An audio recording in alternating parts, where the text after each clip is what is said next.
No es casual que hayamos elegido estos tres temas y estos tres profesores, porque estamos trabajando por la configuración de un paradigma en planificación y en evaluación innovador, un paradigma orientado hacia el fortalecimiento de la democracia. Esto supone la emergencia, la vigencia, la participación y la fuerza de nuevos sujetos que tradicionalmente han sido rezagados. Por eso esto de la planificación estratégica, porque entendemos que no la hace un tecnócrata, sino que a la planificación estratégica no la hace un tecnócrata, sino que la hacen los distintos participantes del proceso de intervención en políticas públicas en pos de lograr la equidad, pero no hay una voz, no hay alguien que sepa más que los otros. Por eso decimos que la universidad, como universidad comprometida, se abre a la comunidad, escucha a la comunidad y reconfigura los saberes de la comunidad. Esto sin negar la especificidad del trabajo académico, pero hay una gran distancia entre considerar que se tiene la verdad y que se conduce una sociedad o una política pública tecnocráticamente a que se diseñe una política con el consenso, con la participación basada en la deliberación de toda la ciudadanía. Esto es un poco la base de la planificación estratégica. Hoy nos va a hablar el doctor Abramovich de evaluación desde la perspectiva de derechos. No es lo mismo evaluar según los resultados obtenidos o según criterios muy conocidos de eficacia, eficiencia, efectividad, que no son malos criterios, pero que han sido utilizados a favor del recorte del gasto, aún considerando la inversión social, educativa y en salud como gasto. Y por lo tanto, entonces, implica que lo que más importa es ver si la ecuación del gasto con el producto es positiva o no lo es. Nuestra preocupación es efectivizar los derechos. No podemos hablar de eficiencia, de eficacia, ni de efectividad en la gestión, buenas tardes, adelante, sino, reitero, no podemos hablar de estos criterios si no están encaminados a garantizar la equidad. Y entonces cualquier evaluador tiene que ver no solamente qué se logró, sino todavía cuánto falta para que los derechos se hagan realidad. Y por otra parte tiene que ver la integralidad de la realidad, porque los derechos no se pueden sectorizar. Los derechos son inherentes a la persona y la persona es una integralidad. Nosotros hemos dividido las intervenciones públicas en sectores, hemos dividido el quehacer del gobierno en ministerios y en secretarías, pero el problema de la comunidad, el problema de la persona es un problema integral y los derechos también son integrales. Y no hablo más porque este es un tema del profesor. El tercer tema que tiene que ver con el paradigma de fortalecimiento de la democracia y una evaluación puesta al servicio de esto es la participación. Si decimos que no hay una voz, sino que hay varias, nosotros debemos empoderar a los más débiles para que participen, nosotros tenemos que tener mecanismos adecuados para que todos tengan su voz en una justa medida. Y sabemos que esto tiene que ver con la lucha por el poder. La voz tiene que ver con el poder. Si no, nadie ignora la pelea que existe por hegemonizar los medios de comunicación y por acallar voces que no están de acuerdo con un modelo. Bueno, en estas circunstancias entonces nosotros lo que hemos querido con estas tres conferencias, dentro de esta línea y dentro de lo que nosotros planteamos en la página, que les recomiendo nuevamente visitar, es trabajar por el fortalecimiento de la democracia, tarea que se construye día a día. Le queremos agradecer a Víctor su presencia. Víctor es un profesor de la Arcasa desde hace muchos años. Es uno de los iniciadores, creadores del Centro de Derechos Humanos de nuestra universidad, director hasta estos días, hasta el día miércoles pasado, que el Consejo Superior, por un problema de incompatibilidad nada más, nombró una nueva directora, heredera de su gestión, en la maestría de Derechos Humanos. Y además, ¿qué podemos decir de él? Abogado con diploma de honor de la Universidad de Buenos Aires, magíster en Derecho y Estudios Internacionales por el Washington College of Law de la American University. También posee el título de procurador expedido por la Facultad de Derecho y Ciencias Sociales de la Universidad de Buenos Aires. Profesor de posgrado de la Facultad de Derecho de la Universidad de Buenos Aires, de la nuestra, de la de Tucumán, e invitado en Flaxo. También en la región, en la Universidad Andina Simón Bolívar de Ecuador, la Católica de Perú, la Nacional de Chile, entre otras. Autor y coordinador de numerosos libros y capítulos, además de escribir artículos en revistas jurídicas especializadas. Desde el mes de octubre de 2015 es procurador fiscal ante la Corte Suprema de Justicia de la Nación.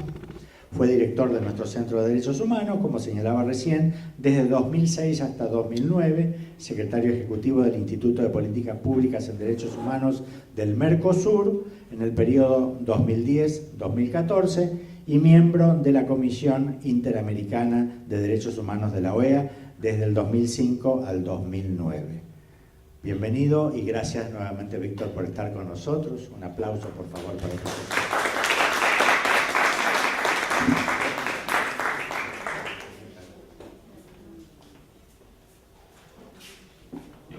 No sé si quieren que hable parado o para el que va a estar filmando. Bueno, primero, buenas tardes.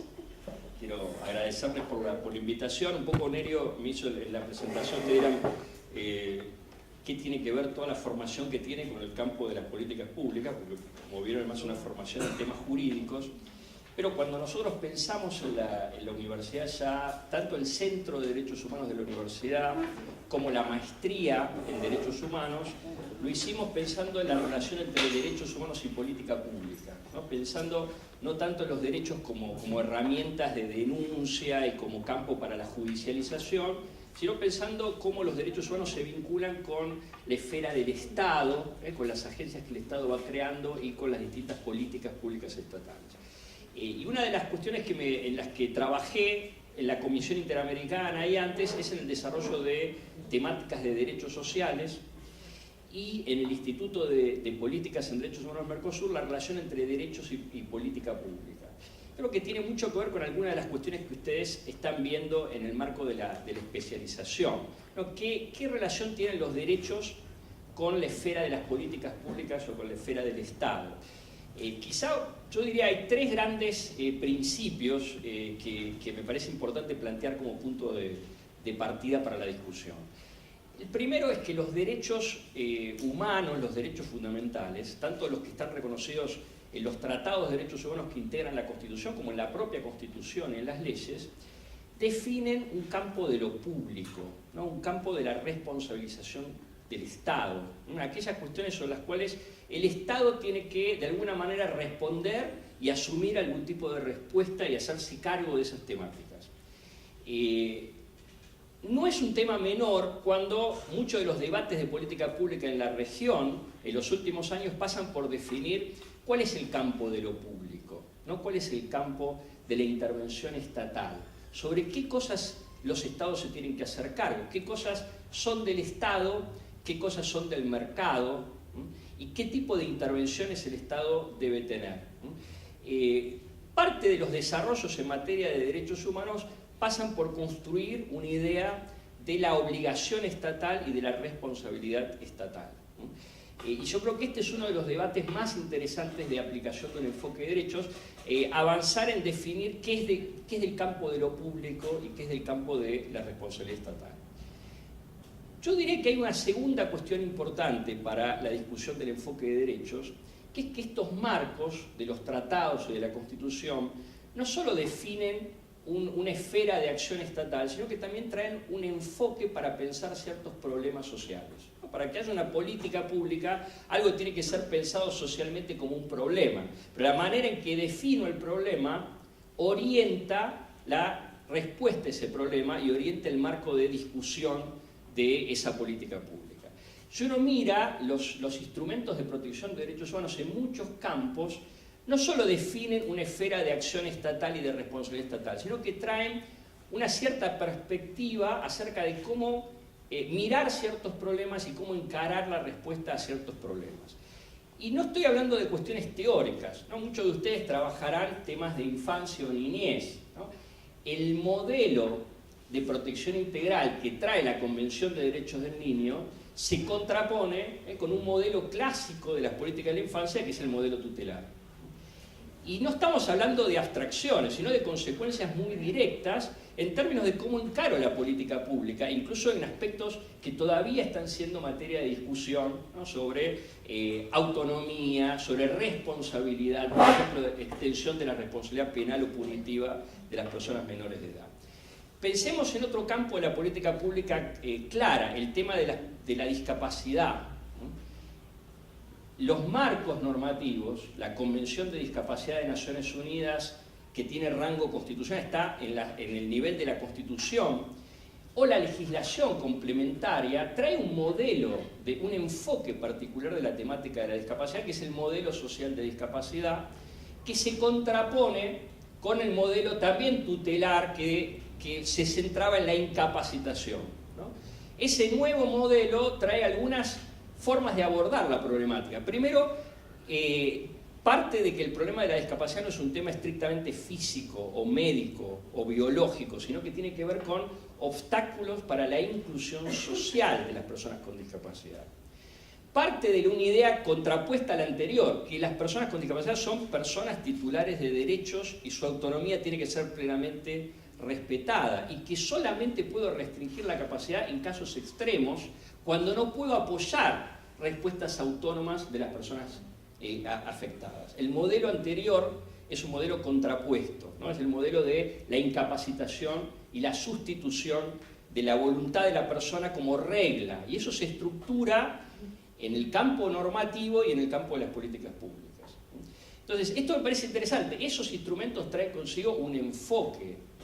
Pensemos, por ejemplo, en los instrumentos que definen derechos de pueblos indígenas, ¿no? La idea clásica del tratamiento de la población indígena en muchos países de América Latina como incapaces relativos, o con la protección de la política social asistencial, de confundir el abordaje de la temática indígena con la problemática agraria clásica o asistencial social clásica. Bueno, los instrumentos de derechos humanos traen una serie de principios a partir de los cuales pensar a las comunidades y a los pueblos indígenas como sujetos titulares de derechos incluso colectivos, que abarcan alguna serie de derechos civiles, pero también derechos sociales, por ejemplo, el derecho al territorio colectivo, a la consulta, al reconocimiento de sus formas tradicionales de decidir ciertas cuestiones, el reconocimiento de las autonomías políticas, pero también de las autonomías jurisdiccionales, del reconocimiento de sus costumbres y de sus formas de resolución de disputas.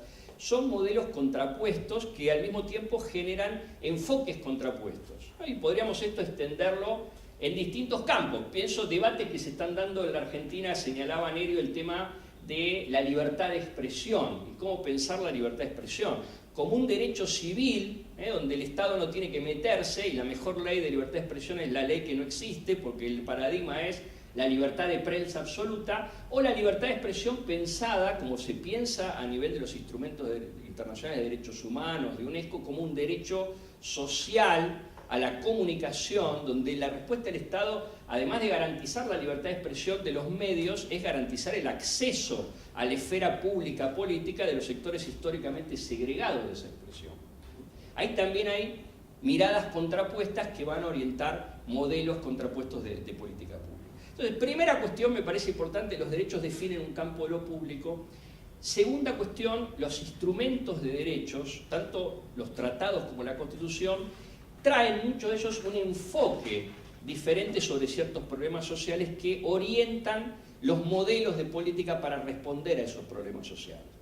Y yo diría, hay un tercer elemento como punto de partida que me parece importante plantear, y es que los instrumentos de protección de derechos contienen también ciertas reglas de organización de las políticas de los servicios públicos y de los servicios sociales. O sea, principios que ordenan la manera en que el Estado tiene que organizar ciertas prestaciones. O sea, no solo derechos a obtener ciertas prestaciones, sino también formas de organizar la actuación del Estado en ciertos campos que van a definir un poco lo que ustedes están viendo y van a ver la próxima clase. Por ejemplo, quiénes deben participar o deberían participar en los procesos de formulación o implementación de las políticas, quiénes deberían sentarse en una mesa de discusión para definir su contenido y su implementación, en qué medida ciertos derechos deberían requerir la producción de cierta información, ciertos mecanismos de evaluación y de verificación, incluso mecanismos de rendición de cuentas o de control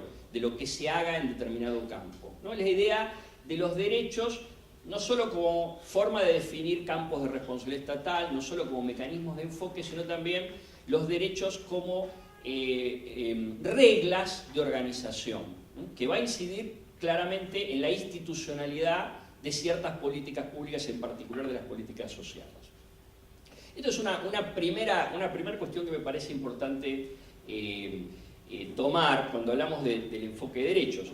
Cuando pensamos en los derechos reconocidos en instrumentos de derechos humanos, un paso interesante para pensar es que esos instrumentos son reflejo de luchas sociales, son derechos conquistados en determinados momentos históricos, son partes de procesos de reconocimiento políticos de derechos que fueron demandados, peleados y conquistados en la esfera pública política, a nivel local y a nivel internacional. Un dato importante para la Argentina es que esos instrumentos de derechos humanos no son solo instrumentos internacionales, sino que han sido incorporados en el sistema nacional, en el sistema normativo nacional, en la propia Constitución, e integran una suerte de principio bloque único, esos tratados y esa Constitución. O sea que son pautas orientadoras de aquellas cuestiones que son parte de la responsabilidad del Estado, que incluso si el Estado no cumple podrían ser objeto de demanda respecto del Estado. Esto me parece interesante pensarlo en procesos de ampliación. Los derechos pueden orientar y promover cambio social, pero en procesos de regresión los derechos funcionan como herramientas de impugnación de cambios regresivos, o sea, funcionan como principios adquiridos que pueden ser invocados para discutir al menos o cuestionar al menos la orientación regresiva de ciertos modelos de política pública. Si uno piensa el reconocimiento de derechos sociales en nuestra Constitución se dio en 1994. Fue el mismo periodo, se dio una paradoja constitucional, el reconocimiento de derechos sociales en una Constitución que tradicionalmente era liberal. La Constitución Social del 49 había sido derogada, había un injerto en el 14 bis de derechos sociales en una Constitución liberal.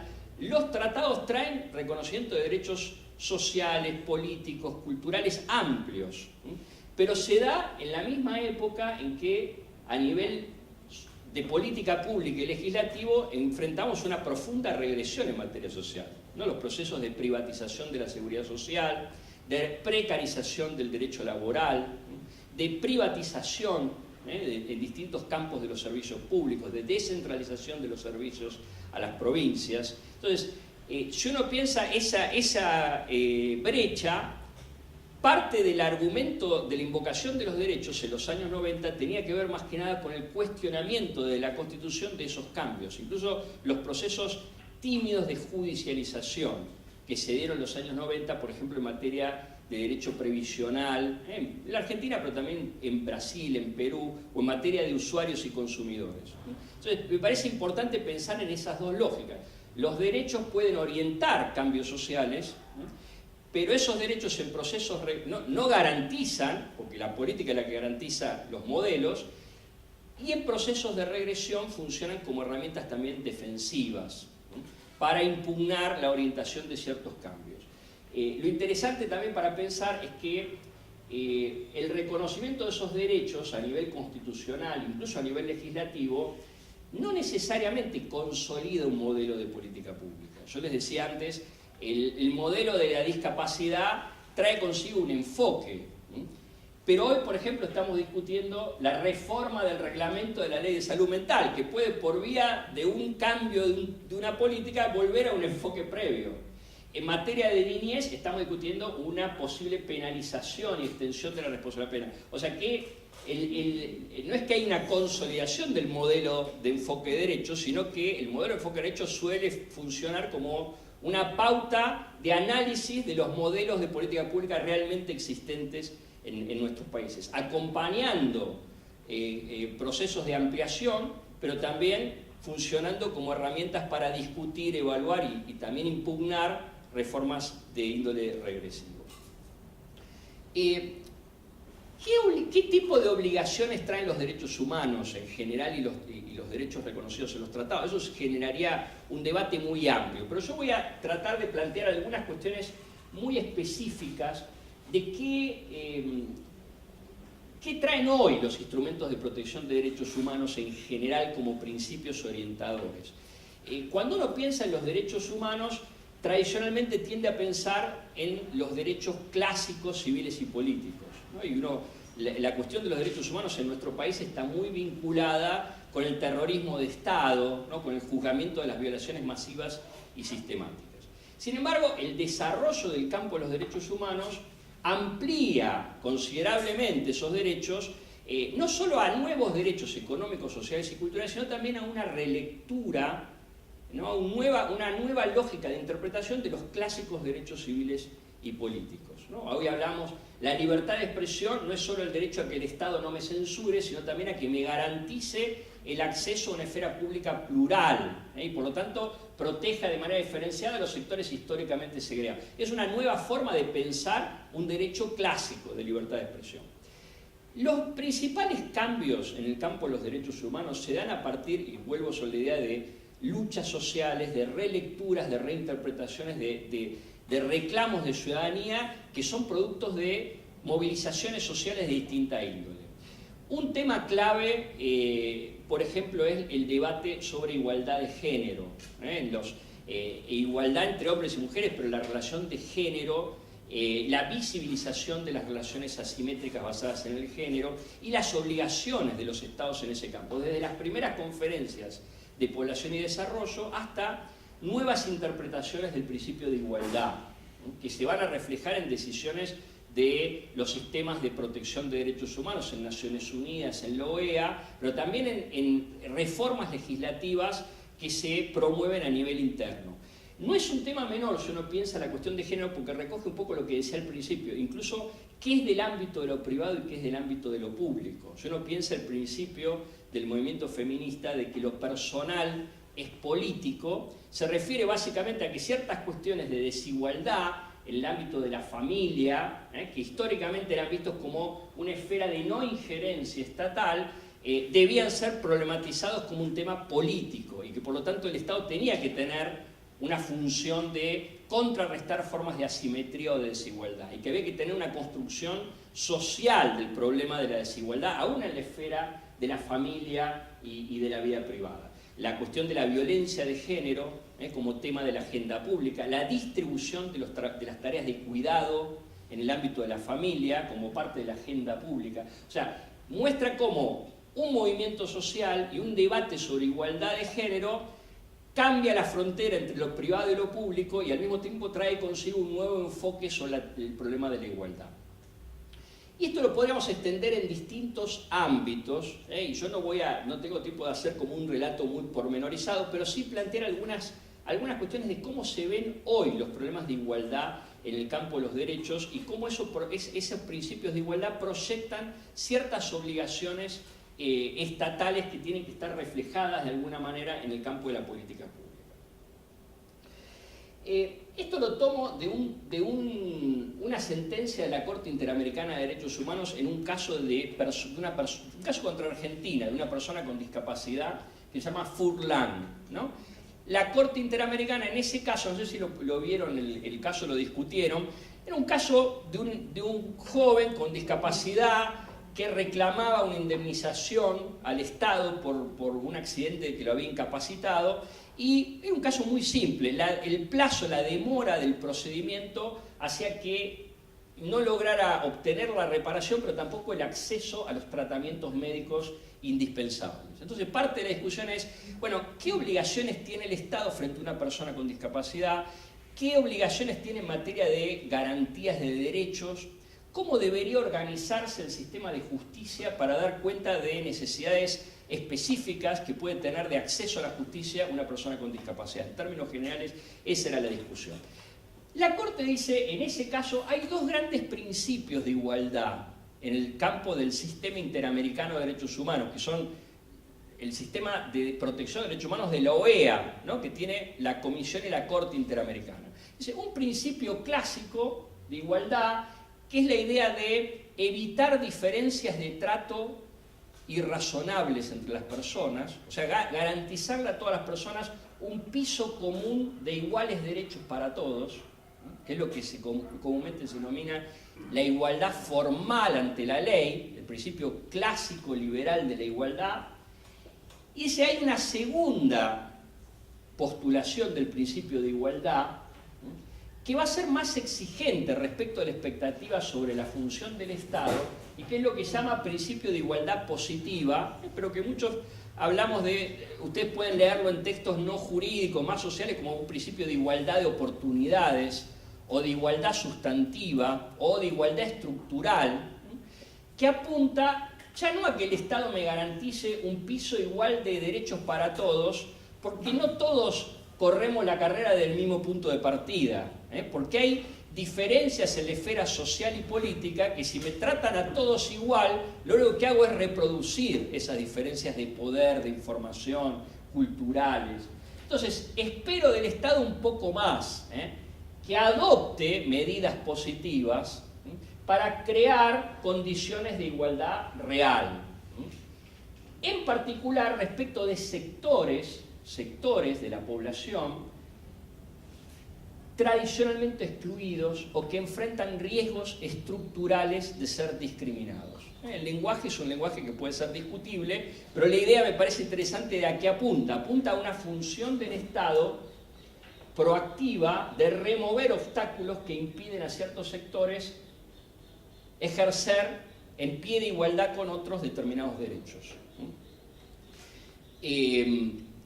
Por lo general, cuando hablamos de sectores que requieren una atención prioritaria del Estado, nos referimos a sectores que sufren procesos históricos o bien estructurales de desigualdad, de subordinación, de exclusión, que pueden ser de distinto tipo, pero que por lo general atraviesan problemáticas de desigualdad de distinto orden que tienen que ser comprendidas para entender qué tipo de respuesta requiere la atención igualitaria de esos sectores. Tomando el lenguaje de un texto de Iris Young, que es una teórica del feminismo de la igualdad, yo puse ahí cuatro grandes temas, pero que son resúmenes de otras muchas cuestiones. Por ejemplo, la injusticia de tipo distributivo, explotación, marginalización social, acceso a recursos productivos, dificultades en el acceso a la propiedad de bienes, brechas en el ámbito del empleo, brechas salariales. Un segundo tipo de injusticias, injusticias de orden político. Esto es la exclusión de determinados sectores del acceso a la esfera política. Y cuando hablamos del acceso a la esfera política, no hablamos solo del acceso al poder político en un sentido formal, ¿no?, a la exclusión de los sistemas electorales, sino también el acceso a la esfera pública política, a poder hablar en la esfera pública, a poder protestar y ser escuchados, ¿no?, a poder tener una voz que sea escuchada por otros, sin exclusión, sin estigmatización, sin segregación. Por eso, cuando hablamos de injusticias políticas, no nos referimos solo a injusticias que derivan del diseño de los sistemas políticos, sino en un sentido más amplio, de exclusiones de la esfera pública. Por ejemplo, el monopolio de los medios o la criminalización de las protestas sociales son formas de exclusión de la esfera pública política. Otro tipo de injusticias que tienen mucho peso en el debate de derechos humanos, que son lo que se denominan las injusticias culturales o injusticias de reconocimiento, ¿no? ¿De qué hablamos cuando hablamos de injusticias de reconocimiento? Que son como el problema que origina el debate son las políticas de reconocimiento. Bueno, procesos de representaciones sociales peyorativas de determinados sectores o grupos de la población que funcionan como herramientas de desigualdad o de opresión, estigmatizaciones, patrones que representan a ciertos sectores como inferiores a otros. No, pensemos el machismo, la xenofobia, el racismo, la homofobia. Esas injusticias, que son injusticias que se dan en la esfera cultural, no están desenganchadas de las otras injusticias. Para que pueda naturalizarse cierta injusticia distributiva, es muy común que esas injusticias se construyan a partir de injusticias culturales y políticas. Pensemos, por ejemplo, en la Convención de Belém do Pará de violencia contra las mujeres y esa relación que establece entre violencia y desigualdad. La desigualdad de poder en la esfera de la familia y el patriarcado favorece la violencia contra las mujeres. Pero al mismo tiempo las mujeres que son víctimas de violencia tienen mayores dificultades para acceder a los mercados laborales, para actuar en el campo de la política. O sea, la violencia es resultado de la desigualdad de reconocimiento, política, cultural, distributiva, y al mismo tiempo reproduce esa desigualdad.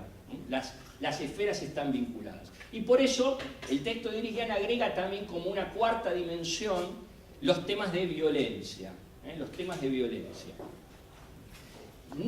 No la violencia individual, sino patrones de violencia que afectan a determinados sectores sociales y que caracterizan la situación de determinados sectores sociales.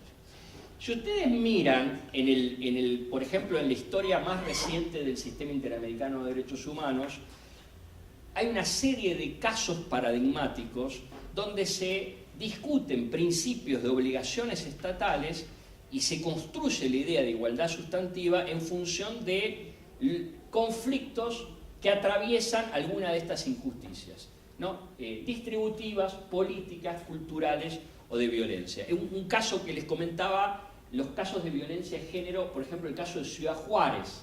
¿Alguno habrá escuchado hablar de ese caso de Ciudad Juárez, donde se habla del feminicidio como un patrón de violencia que afecta a un sector de la población en Ciudad Juárez? Fue un caso interesante porque fue el primer caso donde se responsabilizó al Estado por violar el derecho a la vida.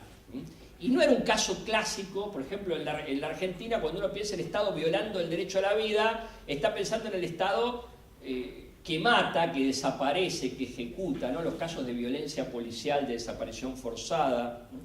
Acá hay una ampliación de lo que es de la esfera de la responsabilidad del Estado, incluso por la acción de particulares, cuando el Estado no tiene una política pública preventiva diligente para evitar la materialización de ciertos riesgos de violencia. ¿No? La idea del deber de actuar con debida diligencia en la prevención de violencia de género. Ahora, cuando uno mira el caso de Ciudad Juárez, la caracterización de la población afectada de alguna manera atraviesa estas cuestiones. No solo se trata de mujeres que sufren violencia basada en el género, porque los casos de violencia no son solo porque son mujeres que son asesinadas, sino que hay patrones, por ejemplo, de violencia sexual, de mutilaciones genitales. Muestran cómo la violencia es resultado de una forma particular de dominación sobre el cuerpo que ejercen los autores de esos crímenes. Además son mujeres, por lo general, que viven solas, jóvenes, con trabajadoras informales, que son migrantes internas, viven sin sus familias, pero cuando las familias las empiezan a buscar son las madres o las tías que buscan, que también son mujeres, como son pobres, como vienen de fuera de la ciudad, son segregadas por las autoridades policiales, segregadas en los sistemas de justicia. Hay toda una construcción estigmatizadora de las víctimas que tiene que ver con esta idea de injusticia de reconocimiento. ¿No? La policía no empieza a buscar porque empieza a imputarle a la víctima su propia desaparición, ¿no? Con quién estaba, esta foto, tiene cómo está vestida, lo que ustedes ya saben mejor que nadie, sobre todo los que trabajan en ese campo. O sea, el Estado, representado así por el que tenía que buscar el policía, el fiscal, la jueza, el juez, refleja injusticias de reconocimiento.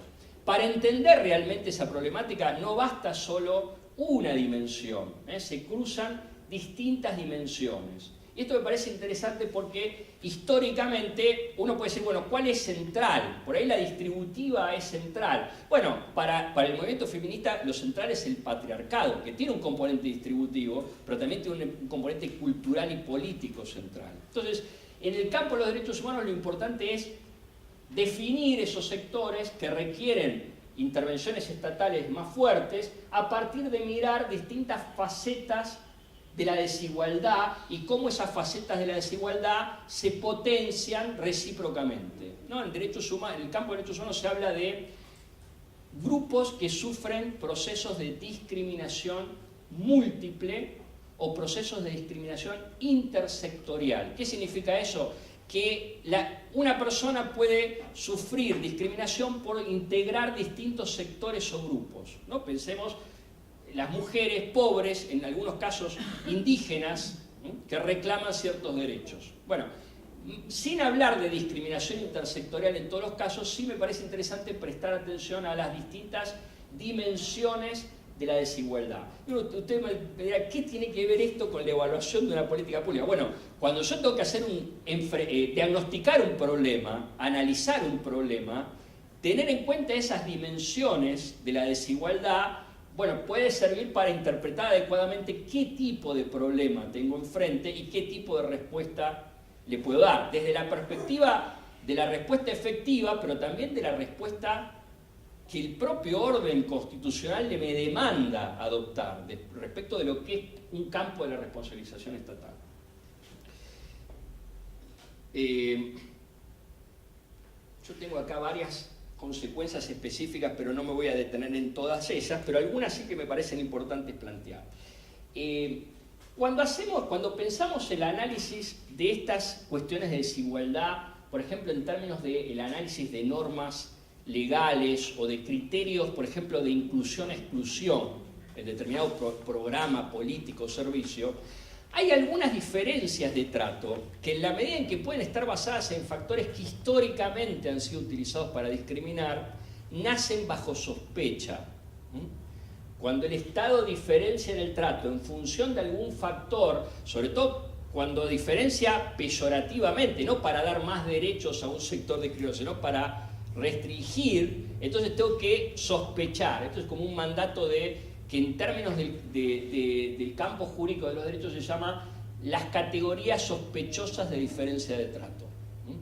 Este es un primer elemento, no me voy a detener mucho en eso, pero un segundo elemento, las obligaciones o principio que deriva de ese principio de igualdad fuerte.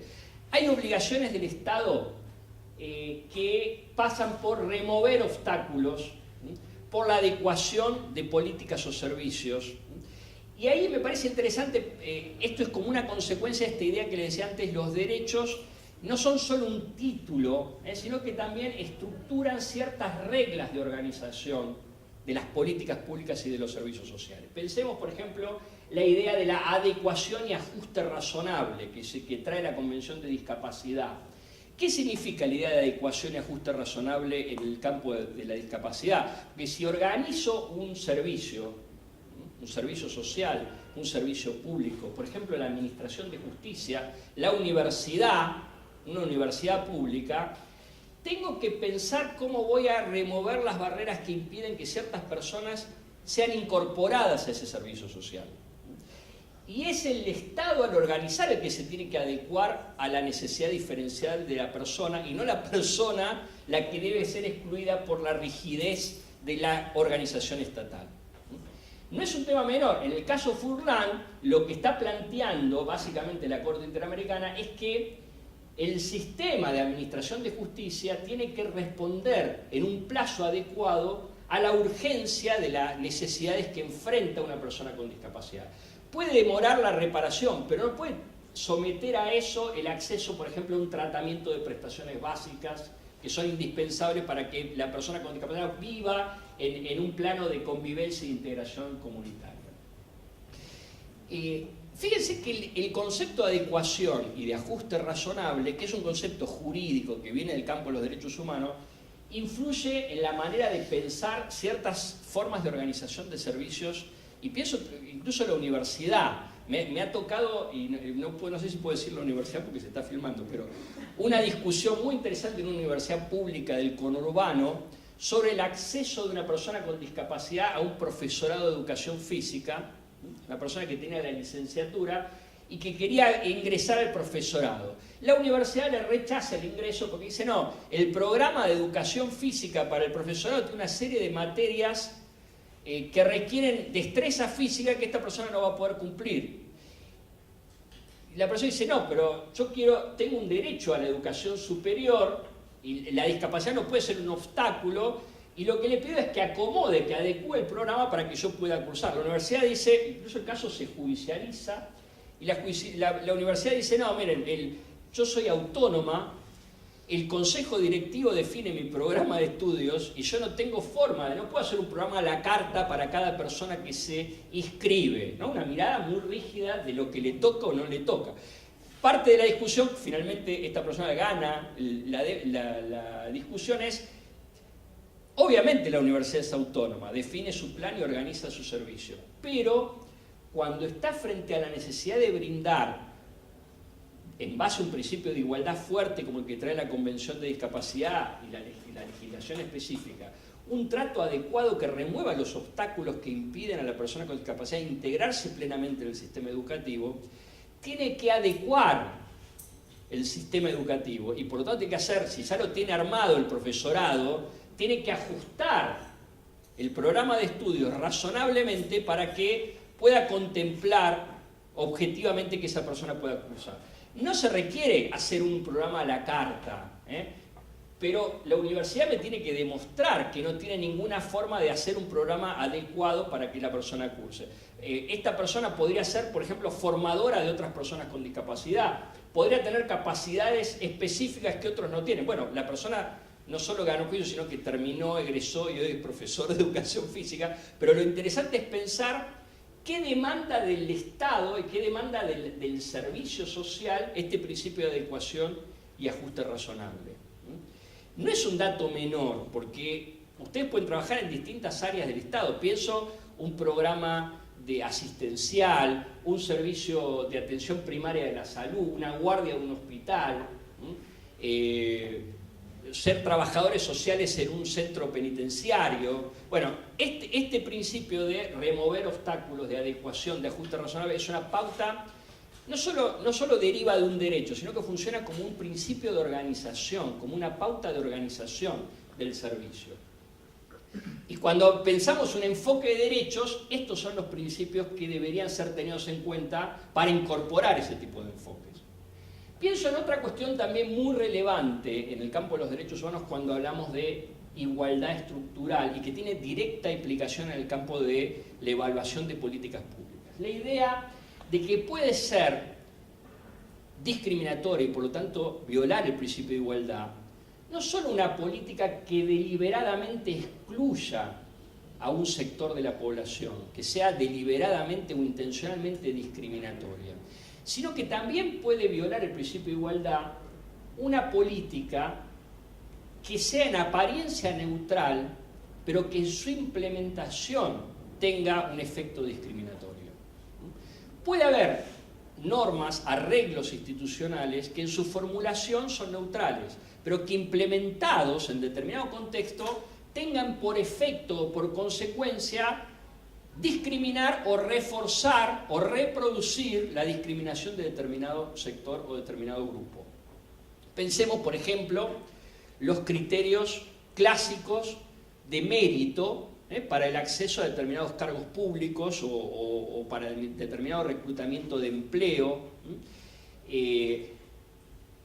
Y relacionémoslo, por ejemplo, con la cuestión de la distribución de tareas de cuidado entre hombres y mujeres. ¿No? Hay ciertos criterios de mérito, por ejemplo, los que califican las actividades extracurriculares o las actividades fuera del horario laboral, que aparentemente son criterios de mérito neutrales, pero que cruzados por una distribución inequitativa de las tareas de cuidado tienen por efecto profundizar la segregación de las mujeres en el acceso a determinados cargos o empleos públicos.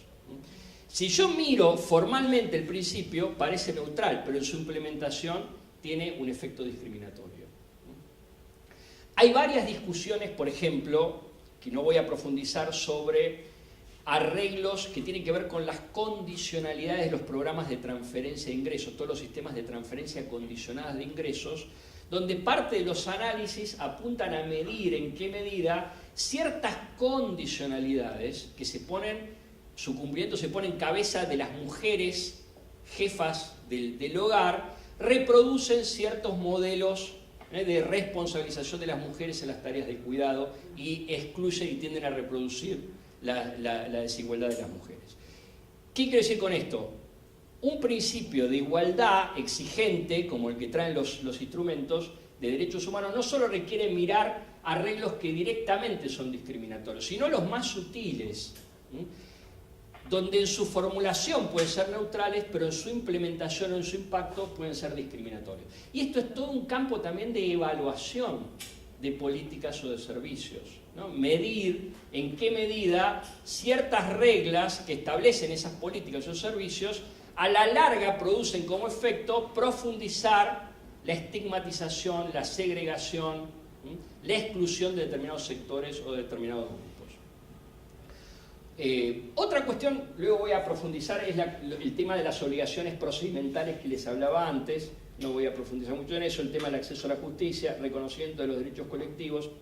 Otra cuestión que también es importante acá, cuando hablamos sobre todo de conflictos vinculados a igualdad y violencia, esto es un tema muy importante, por ejemplo, cuando hablamos de violencia de género, o en los temas de violencia, violencia contra niños, o en muchos países de América Latina, violencia racial o violencia contra comunidades indígenas y campesinas. El principio de igualdad estructural fuerte que traen los tratados requiere también un enfoque estructural de los problemas de violencia. O sea, mirar en los casos individuales patrones colectivos o estructurales y tratar de darle a esos problemas de violencia una respuesta también estructural. En términos de prevención, en términos de reparación, en términos de acompañamiento y asistencia a las víctimas, entender cómo lo individual es expresión de un problema estructural más amplio.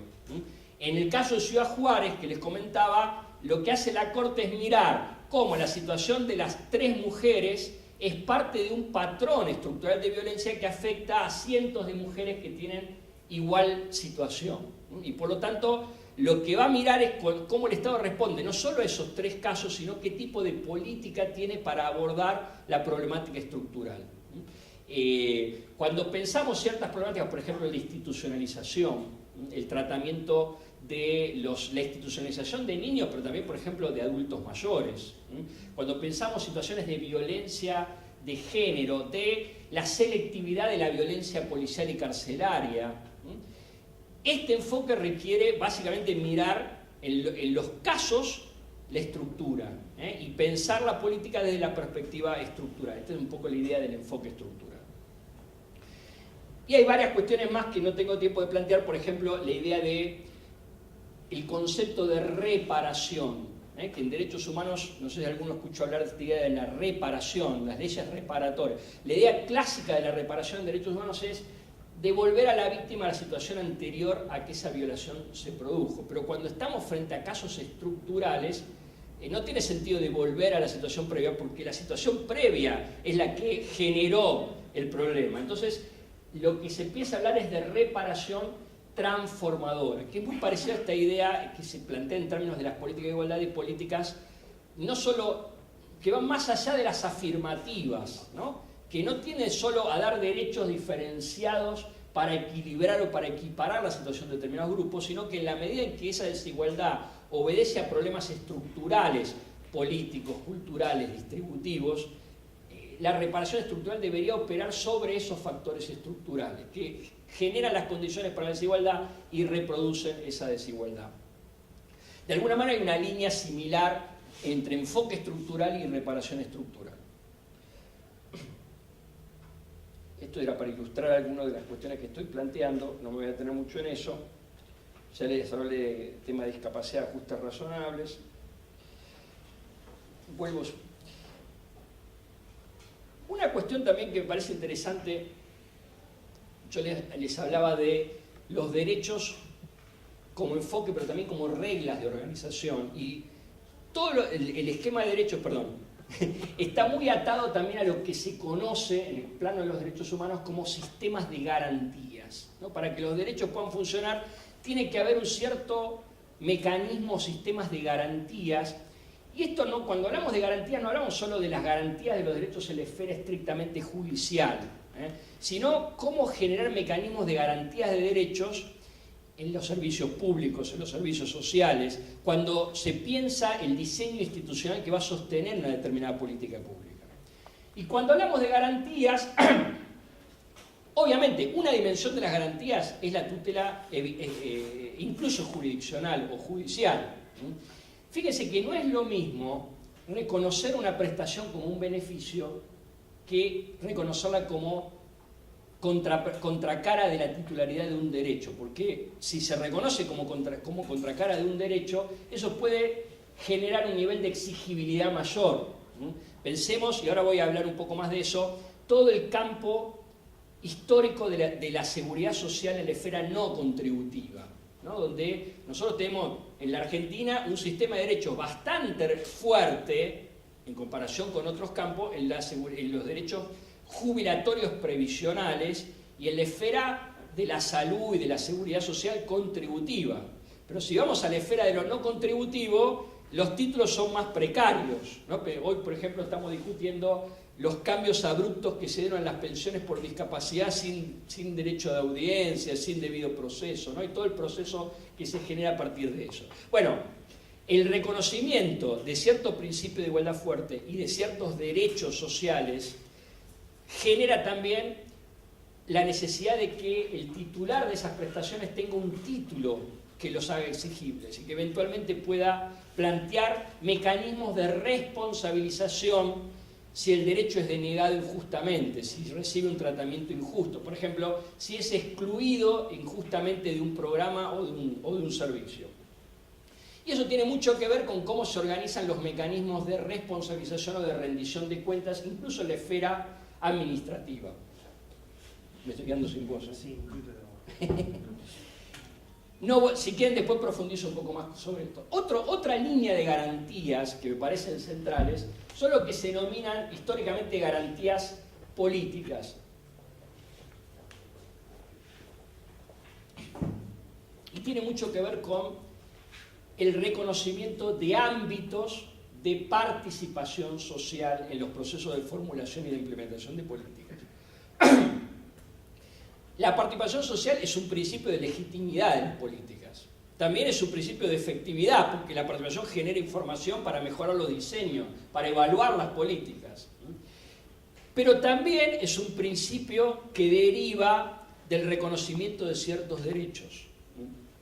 Por ejemplo, los derechos colectivos de los pueblos indígenas sobre los territorios que habitan, que tradicionalmente habitan, obliga al Estado a consultar cuando va a tomar medidas que pueden afectar los intereses que esos pueblos indígenas tienen en el territorio. Y eso no es solo un deber moral o un deber de buena política pública, sino también es un deber constitucional. Ciertos principios que están vinculados con derechos de los usuarios y consumidores de servicios públicos, en particular los servicios públicos que van atados a derechos sociales, por ejemplo el derecho a la vivienda, como los servicios públicos domiciliarios, la luz, el gas, el agua, imponen ciertas obligaciones procedimentales. Por ejemplo, la realización de audiencias, la producción de información, la consulta previa, ¿no? ¿Recuerdan el debate que se dio con los ajustes tarifarios por falta de audiencia pública, ¿no? La discusión donde básicamente lo que se estaba planteando era ciertos derechos de usuarios, además de generar obligaciones más sustantivas, como por ejemplo la idea de que la tarifa tiene que guardar una relación con el nivel de ingreso, generan también obligaciones procedimentales, vinculadas con información y con consulta. Lo mismo en el terreno del derecho ambiental. Muchas de las obligaciones más fuertes que asume el Estado en términos de protección del ambiente tienen que ver con deberes procedimentales. Por ejemplo, la obligación de producción de información sobre impacto socioambiental de determinados proyectos, con mecanismos de consulta previa con ciertas características, ¿no? Estos principios que se dan en determinados ámbitos, se plantea también su extensión en la esfera de las políticas y de los servicios sociales del Estado.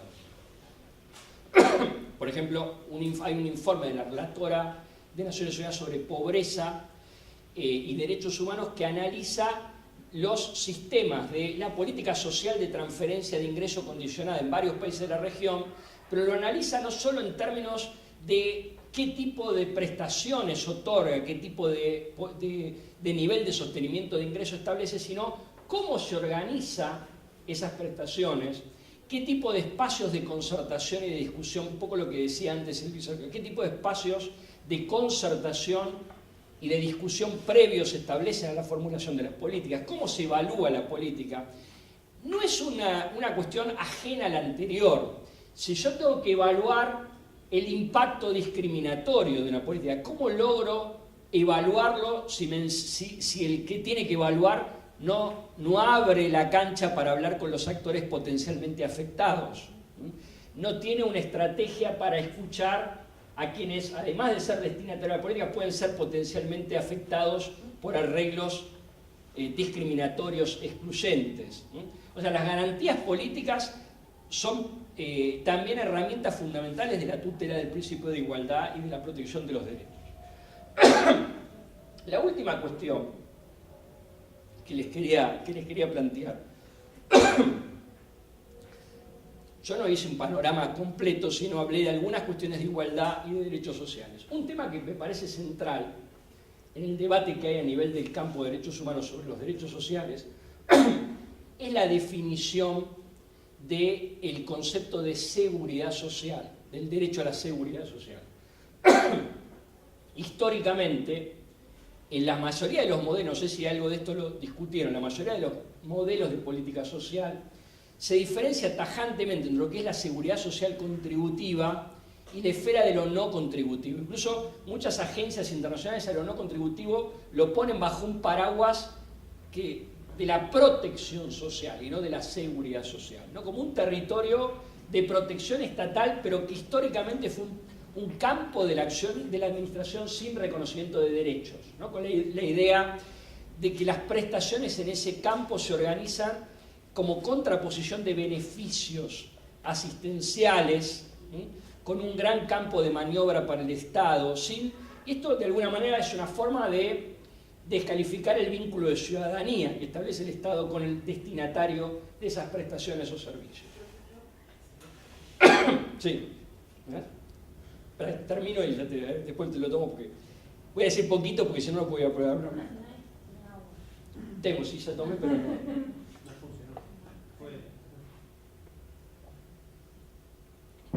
Quizá uno de los debates más interesantes en los últimos años en términos de el derecho constitucional y el derecho internacional de derechos humanos es la ampliación del concepto de seguridad social para abarcar bajo ese paraguas toda la actividad estatal, más allá de que el sistema en su organización sea contributivo o no contributivo, que apunta a garantizar los pisos de protección social, ingresos básicos, pero a partir del reconocimiento de que también en ese ámbito de la actuación estatal existen derechos constitucionales que tienen que ser reconocidos. Y por lo tanto, al haber derechos, juegan también todos los principios que antes decía, sobre contenidos mínimos, sobre igualdad, sobre no discriminación, sobre garantías procedimentales, sobre consulta, etc.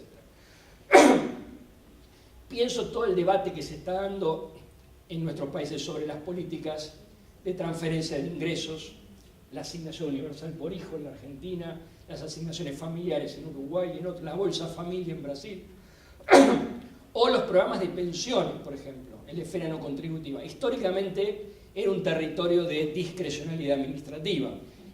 Hoy se empieza a discutir que también son políticas que son contracara de derechos y por lo tanto tiene que haber una mínima institucionalidad que tiene que ser respetada en ese campo.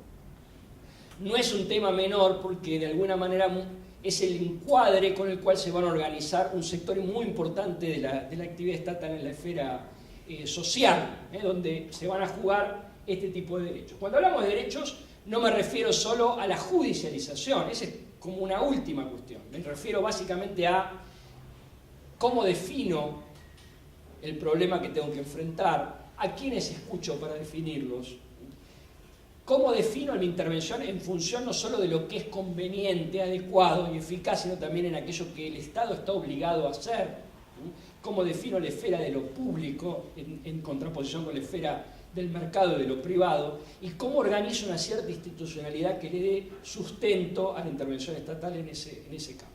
Y con el último hilo de vos, ¿no? ahora te agarro la participación. Perdón.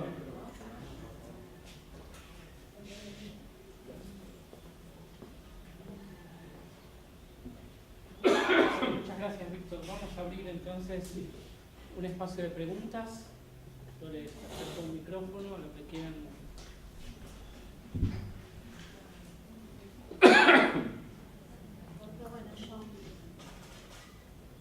¿Podemos hacer un par de preguntas juntas así damos un poco de tiempo a Víctor para recuperar la voz? Si no la voy a poder contestar igual, las contesto por escrito. No, mi pregunta va a ser sobre el artículo 42, sobre derechos a consumidores. ¿Qué políticas públicas faltan para que los derechos de los usuarios sean iguales a los de las empresas?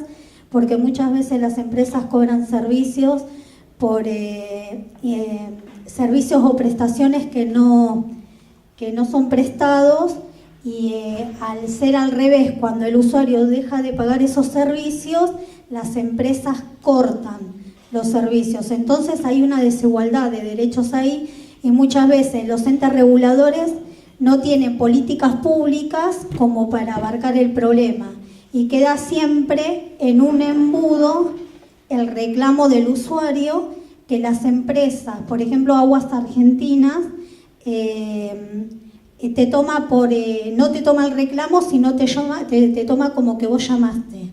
Te dicen que vos tenés que ir a hacer el reclamo a la empresa, y la empresa, cuando vos vas a la oficina, la empresa no se hace cargo. Entonces queda como un vacío del Estado ahí en los reclamos hacia esos reclamos. ¿Alguna otra pregunta?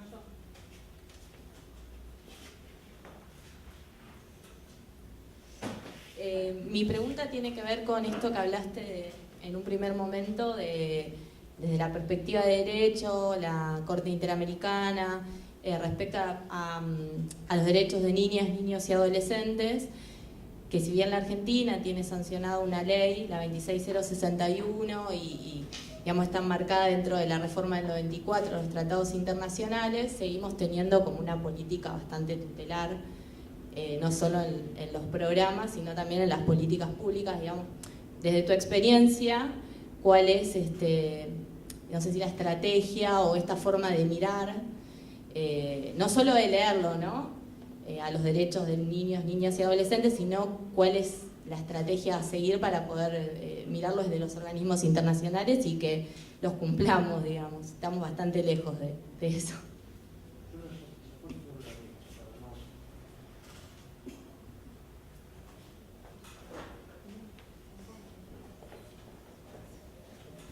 Yo, ya que la compañera habló también de la 26061, pensaba esto. Vino a romper un paradigma de 100 años, porque bueno, desde 1919 con la ley de patronato de la infancia, ahora, ¿no? Y fueron 100 años de prácticamente mantener ciertos hábitos y cierta cultura institucionalizada que es muy difícil de derrocar. Es decir, porque vos ya tenés, lo mismo pasó con la ley de salud mental y también lo mismo que con discapacidad, es decir, vienen a romper un paradigma que son muchos años de haber construido las instituciones de una determinada manera y de haber, vamos a decir, formateado la cabeza de las personas que trabajan en una línea conductual. Entonces, pareciera que es muy poco el tiempo que tuvimos como para poder revertir esa situación y poder dar también otras estrategias. Las leyes pareciera que, bueno, que son como decir, bueno, teníamos que justamente asumir las convenciones, pero de ahí a las políticas hay un trecho gigante, ¿no?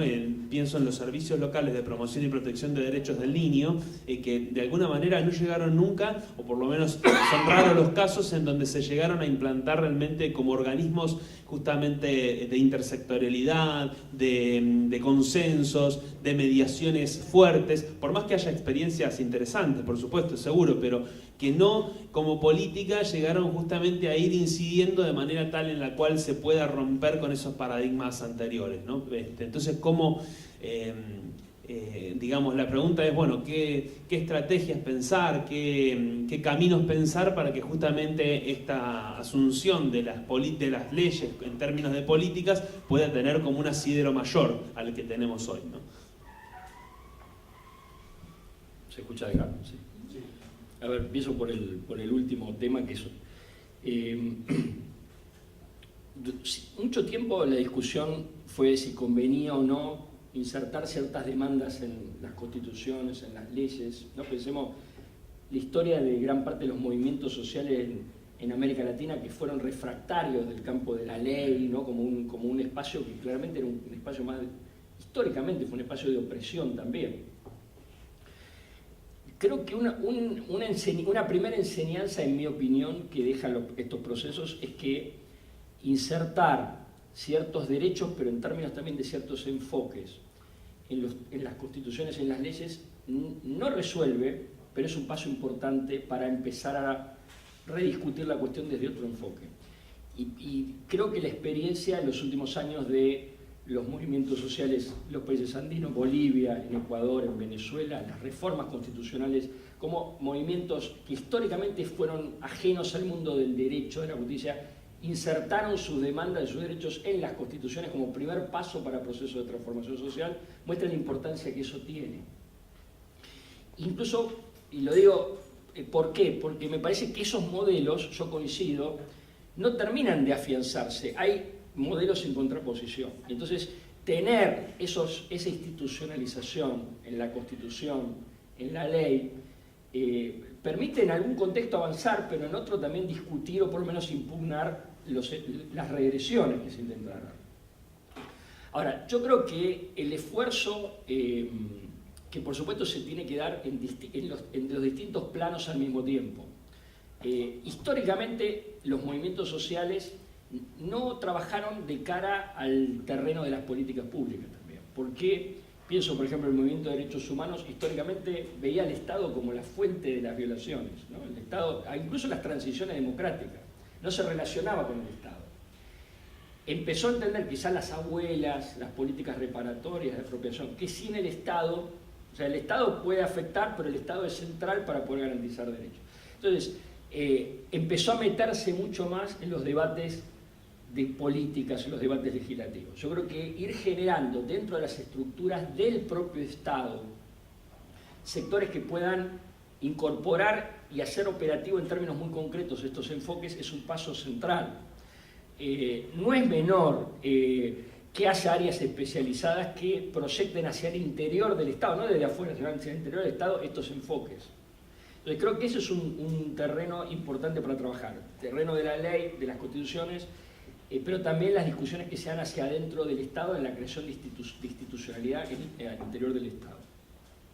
Y ahí sí yo creo que, por ejemplo, en materia de infancia, y lo mismo voy a decir en términos de usuarios, hay un déficit enorme, porque gran parte de toda la legislación de protección integral de alguna manera fue bloqueada o desplazada por otros enfoques que están muy arraigados en distintas áreas estatales, en los ministerios de desarrollo social, pero también en la justicia, ¿no? El enfoque tutelar sigue siendo hoy un enfoque central. Yo trabajo en el Ministerio Público Fiscal, trabajamos con fiscales, pero también con asesores y defensores. Bueno, hacia adentro tenemos que hacer todo un trabajo de cambio de prisma, ¿no? Sacar unos anteojos y poner otros, porque claramente la manera de hacer las cosas sigue siendo siempre la tradicional, sigue habiendo una inercia. En los temas de discapacidad, en los temas de salud mental, pasa lo mismo. Yo puedo cambiar la ley y después con la excusa de un principio volver a los modelos de incapacitación, volver al desplazamiento de la autonomía.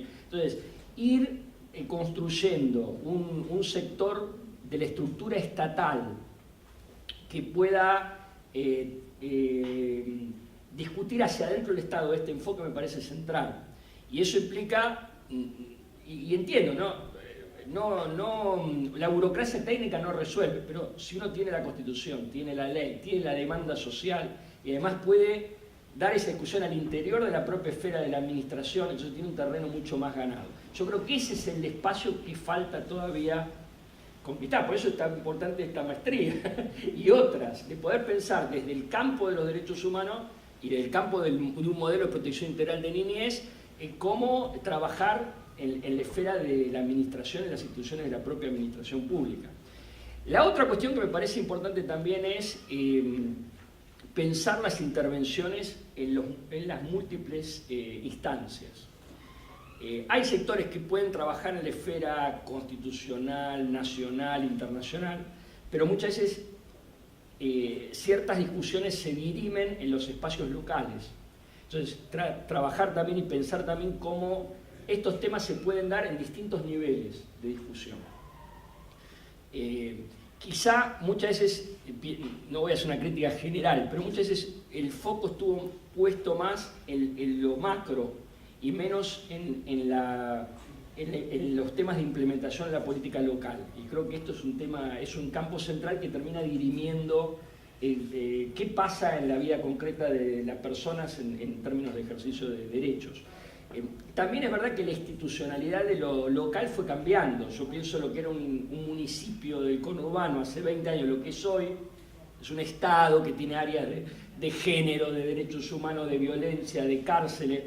Antes el municipio no se encargaba de eso. Entonces hoy también es un terreno de disputa por las políticas públicas y los enfoques de derechos, y creo que hay que pensar en los distintos espacios donde esa discusión se da. Y sobre el tema de servicios públicos, si uno mira hacia atrás, el debate central de servicios públicos no incluía al usuario, era un debate del Estado concedente con los prestatarios. E incluso en términos jurídicos, todo el desarrollo legislativo lo único que regulaba era la concesión, qué se podía dar y qué no se podía dar entre el Estado y el prestador. La aparición del usuario como un tercero en esa relación con ciertos derechos es algo relativamente reciente. Entonces ahí hay un terreno enorme para construir. Nosotros no tenemos, por ejemplo, no tenemos legislación que baje a tierra las garantías del artículo 42. Los marcos regulatorios de servicios públicos son los marcos regulatorios de los años 90. Los entes reguladores de servicios públicos están cooptados por las empresas. No hay una tradición de judicialización de derechos en materia de usuarios. Hay todo un territorio por ganar en términos de reconocimiento de derechos de usuarios y consumidores. Obviamente, tener esos derechos en la Constitución es una primera herramienta que puede ser poderosa, pero la idea no debería ser tener que judicializar, porque ¿cuántos casos se pueden judicializar? ¿Qué alcance puede tener la judicialización? Me parece que en ese sentido, lamentablemente me da la sensación de que perdimos una década previa en términos de poder avanzar en un cambio de la institucionalidad. Quizá con la cuestión de la crisis, la salida de la crisis del 2001, el congelamiento de las tarifas, hizo que el Estado le pidiera poco a los prestadores. Y no tocó los marcos regulatorios, no tocó la institucionalidad, y hoy lo que estamos viendo es un proceso de mayor margen de maniobra, de dejar hacer, donde el usuario se encuentra con que no tiene ámbito de protección. Los entes reguladores no lo son, los marcos regulatorios no protegen, y la justicia no tiene una tradición. Recién hay algunas pocas iniciativas de judicialización, por ejemplo el caso CEPI, los casos de audiencia pública, pero me parece que eso es un terreno bastante débil.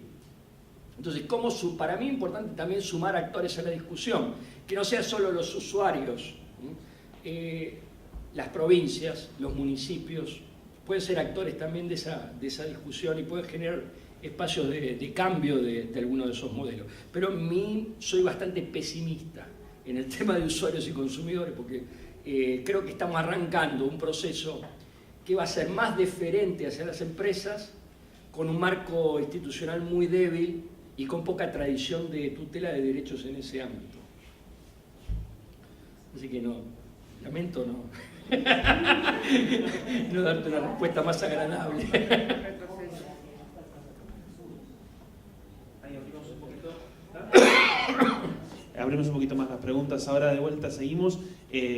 Actualmente se encuentra abierto en la página web de Agenda Compartida un foro sobre cómo construir un nuevo paradigma, así que ahí podemos discutir entre nosotros y justamente con estas ideas que nos transmite Víctor seguir profundizando. Una cosa, en el Instituto de Políticas en Derechos Humanos de Mercosur trabajamos en un documento que es una especie de, es un manual que se llama Ganar Derechos, que es una guía que hicimos con referentes de los ministerios de desarrollo social de los 5 países del Mercosur. En ese momento Venezuela era parte del Mercosur, como para pensar qué significa el enfoque de derechos en distintos momentos de la política pública, sin tomar toda la discusión sobre fase de política pública, pero cómo incorporar el enfoque de derechos en la etapa de diagnóstico, en la etapa de formulación, en la etapa de implementación y en los procesos de evaluación de políticas, con algunas preguntas, pero también con algunos modelos de medición, por ejemplo de indicadores. Entonces les recomiendo ese documento, que lo voy a distribuir.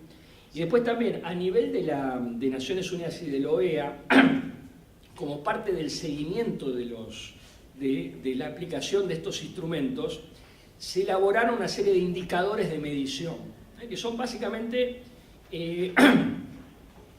datos que tienen que ser producidos por los estados para medir avances, estancamiento o retroceso en relación con la realización de los derechos que están reconocidos en los tratados. Es un sistema de indicadores parecido a los indicadores que se usan para las metas de milenio. No sé si vieron. Eso es interesante porque hay áreas estatales que están encargadas de hacer el seguimiento de las metas del milenio, pero también de responder a estos mecanismos de tratados y por lo tanto producen información desagregada en función de este enfoque de derechos. Así que para ustedes que están haciendo un trabajo de herramientas de evaluación de políticas con enfoque de derechos, esos marcos de indicadores pueden ser también interesantes. Los indicadores a veces son coeficientes o cocientes entre 2 datos, a veces son preguntas que obligan a producir información. Hay mucha información que se produce en la esfera económica y social, pero a veces estos indicadores obligan a desagregar una información que, por no estar desagregada, invisibiliza el problema de ciertos sectores, o incluso desagregarla en términos territoriales, porque la lógica de los indicadores es no tanto medir efectividad de las políticas, legitimidad de las políticas, sino realización de derechos, y por lo tanto también realización en términos de equidad, igualdad, o en otro sentido regresividad, desigualdad. Eso me parece que es un instrumento importante para que ustedes puedan discutir en la especialización. Ahí en la página web, en artículos de interés en biblioteca, ya está el texto Ganar en Derechos, así que lo tenemos ahí, pero también lo vamos a distribuir vía mail, así que si alguno nos escribió también puede dejarnos. Bueno, seguimos con las preguntas y algún comentarios también o sugerencias a partir de lo que surgió. ¿Quién más quiere decir algo? ¿Una pregunta?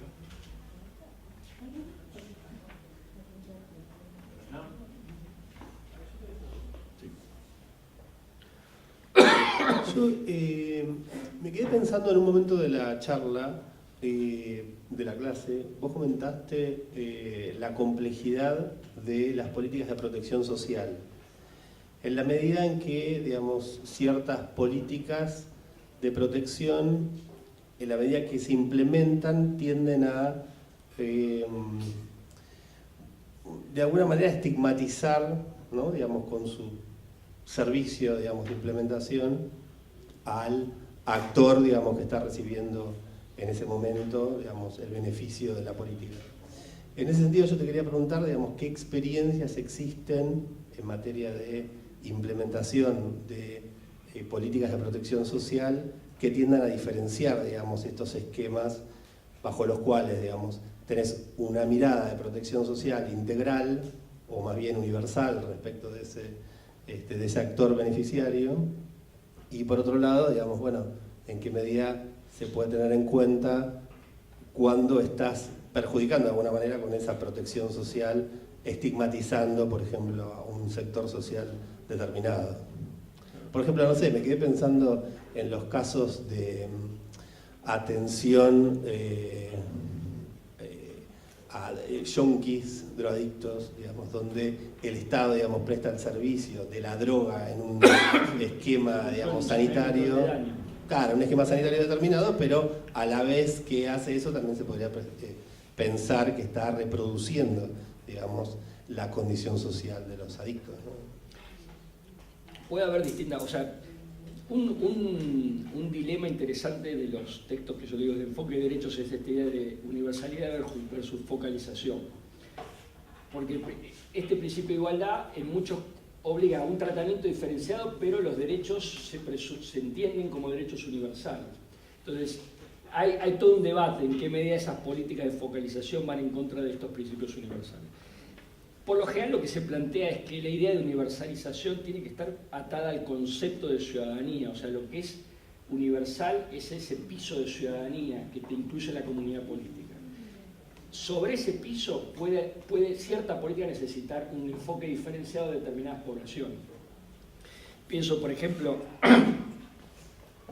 porque muchas veces las necesidades pueden ser diferenciadas, porque obviamente las políticas pueden tener una población objetivo que le dé una atención prioritaria, porque muchas veces se requiere un tratamiento diferenciado. Pensemos, por ejemplo, lo que decía antes sobre necesidades de ajustes razonables que se pueden hacer para incluir a personas con discapacidad. Entonces, se plantea que la universalización debería ser el piso y sobre eso construir el enfoque diferenciado. Cuando me refería a la cuestión del posible impacto estigmatizador, no necesariamente el hecho de que un sector sea alcanzado por una política social genera eso, sino muchas veces lo estigmatizador puede estar, por ejemplo, en el lenguaje que usa la política. No es lo mismo reconocer un beneficio que un derecho de inclusión social. O sea, eso uno puede decir, no, esto es simbólico. Lo simbólico es muy importante cuando hablamos de problemas que tienen que ver con la injusticia de reconocimiento y el Estado que da la cara por determinadas cuestiones. No es lo mismo el sistema, una asignación universal, colocarla dentro de lo que era el viejo sistema clásico de las asignaciones familiares, que ya tenía una institucionalidad atada a la figura del trabajador, que construirlo como las políticas de beneficios asistenciales de los años 90, que eran como asistencia a los pobres entre los pobres. O sea, hay ahí la manera en que se piensa el lenguaje, la inserción institucional, las reglas de funcionamiento de la política pueden jugar en incluir o en excluir, o incluso en construir desigualdades de reconocimiento. Otra cuestión es que se analizan más que nada, tienen principios discriminatorios pueden estar en los criterios de inclusión o exclusión. Por ejemplo, en las pensiones no contributivas, históricamente se excluye, por ejemplo, las pensiones por discapacidad en función de años de residencia. Bueno, yo puedo entender que ciertos criterios de residencia legal pueden ser correctos, pero por ejemplo, la pensión no contributiva por discapacidad absoluta requiere 30 años de residencia. Cuando en realidad, bueno, hay un análisis de razonabilidad que también tiene que ser incluida, porque si no, esa política que apunta a proteger termina siendo una fuente de exclusión o discriminación. La otra cuestión es el efecto que pueden tener ciertas condicionalidades en los programas de transferencia de ingresos. Yo pienso, por ejemplo, todo el debate que se dio, y en estos hay posiciones contrapuestas, obviamente, sobre el valor que tienen las condicionalidades. Muchas condicionalidades a veces sirven para darle legitimidad a las políticas, para que las políticas puedan ser planteadas en la esfera pública, porque ¿por qué las clases medias van a aportar y transferir recursos? Bueno, la contraprestación muchas veces construye legitimidad social y eso es algo que hay que entender. Pero muchas veces la contraprestación puede tener efectos discriminatorios. Por ejemplo, si yo pongo como contraprestación la acreditación de servicios médicos en ámbitos del territorio que no tienen la oferta, claramente lo que estoy haciendo es estoy bloqueando el acceso al servicio, porque no estoy mirando cómo esa regla va a ser operativizada en ese territorio. No estoy diciendo algo extraordinario, hay ciertos análisis sobre el plan de oportunidades de México que tiene una condicionalidad por acceso a la salud en zonas del territorio que no tienen organizada la oferta. Entonces básicamente la condicionalidad funciona como un obstáculo. el tipo de sanciones vinculadas con las contraprestaciones también puede tener un efecto excluyente. Una cosa es motivar al cumplimiento de ciertas contraprestaciones para garantizar acceso a la salud o a la escolaridad, y otra es tener una lógica, por ejemplo, de retención de un ingreso básico porque no se acredita, y generar un sistema de reembolso que a la larga puede ser peor que el objetivo que está buscando el sistema de condicionalidad. Entonces, ese tipo de análisis, por ejemplo, de las condicionalidades en términos de razonabilidad, en términos de impacto, es algo que trae el enfoque de derechos y que históricamente no es una cuestión planteada. Históricamente en la política social se plantea cómo llego a la población objetivo y cómo garantizo que a partir de la prestación haya ciertos resultados en materia social, pero no se plantea alguno de estos efectos. Por ejemplo, Laura Pautasi, un grupo de investigación del GIOJA, hizo un estudio sobre el tema de la titularidad de las mujeres en los sistemas de asignaciones y cómo de alguna manera reproducía la idea de la mujer como organizadora del trabajo cuidado. Obviamente, quien hace la política social dice, oh, pusimos esto porque son las organizadoras, no es que... Claro, pero a la larga es una reproducción de esa idea de que la mujer se encarga de la salud, de la educación y de la alimentación de los chicos. Entonces, tiene un efecto, indudablemente tiene un efecto en términos de reproducción de cierto modelo y puede tener un efecto también en términos de profundizar la discriminación. Son tipos de miradas sobre los programas que tienen que ver con este enfoque. No estoy diciendo que lo tiene, pero me parece interesante la mirada y la perspectiva de los investigadores que están viendo en qué medida ciertas formas de contraprestación o de condicionalidades pueden tener ese efecto de estigmatización. Bueno, no sé si hay alguna pregunta más. Pido disculpas si casi no puedo hablar.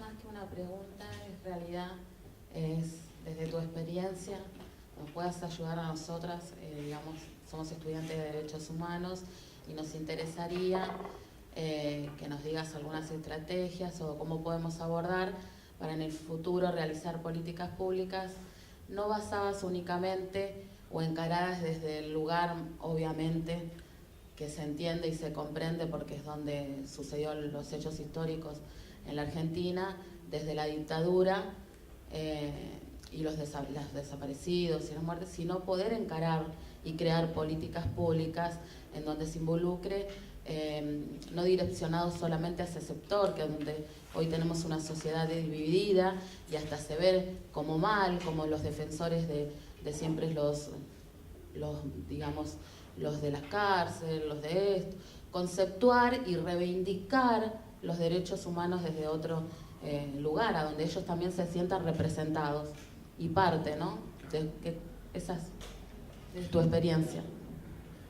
Bueno, un poco a eso apuntaba, a esa mirada amplia del concepto de derechos humanos, apuntaba un poco en la presentación. Si uno, históricamente, por la realidad de los países de América Latina, el terrorismo de Estado, los conflictos armados, derechos humanos tienen mucho que ver con las violaciones masivas, sistemáticas, planificadas desde los aparatos centrales del Estado, las desapariciones forzadas, los centros clandestinos, la práctica sistemática de la tortura. Eso es derechos humanos también, pero lo que hay es una ampliación del concepto a otras temáticas que tienen que ver ya no con violaciones necesariamente planificadas de aparatos centrales del Estado, pero tampoco a casos aislados, a violaciones individuales, donde el Estado dice, no, esto tiene que ver con una manzana podrida de la policía o una situación particular de tal persona, sino situaciones que tienen cierta sistematicidad, cierta estructuralidad, ¿no? En un texto hablamos que se pasa de las violaciones masivas y sistemáticas a los patrones estructurales.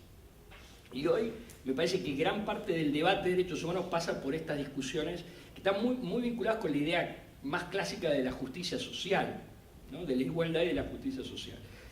Obviamente es el límite a la represión del Estado, pero también es el lenguaje con el que hoy bajamos a tierra el concepto de justicia social.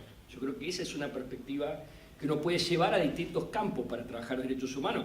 desde lo nacional, lo provincial, pero también un municipio, una organización social, ¿no? Sobre cómo elige los temas sobre los que actúa, pero también con qué perspectiva o enfoque trabaja en esos temas. No hay por qué separarlo, ¿no? Me parece que la importancia, en la Argentina hablar de derechos humanos no es lo mismo que hablar en otro país, porque precisamente acá tuvimos la dictadura, tuvimos un movimiento de madres y abuelas, ¿no? Tuvimos un proceso de resistencia, juzgamos los crímenes, entonces hay un peso simbólico, político, que me parece importante reivindicar. Y desde ahí extender el concepto de derechos humanos a otros campos que tienen que ver con la justicia social y los problemas de las democracias realmente existentes en nuestros países. Bueno, muchas gracias, Víctor.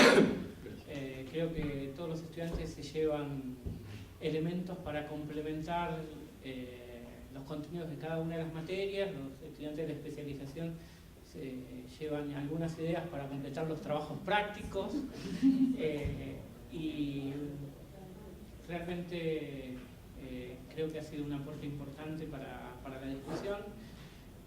Solo recordarles que el próximo encuentro del ciclo es el 1 de diciembre. Va a venir la doctora Schneider a plantear una discusión sobre política pública, participación y democracia. Y bueno, antes de irnos quedan invitados a compartir un último café y no se olviden de registrarse en la lista para tener los certificados. Y hago el recordatorio que hizo Matías de estar en el foro, participar del foro, ver la agenda, etc. Bueno, muchas gracias.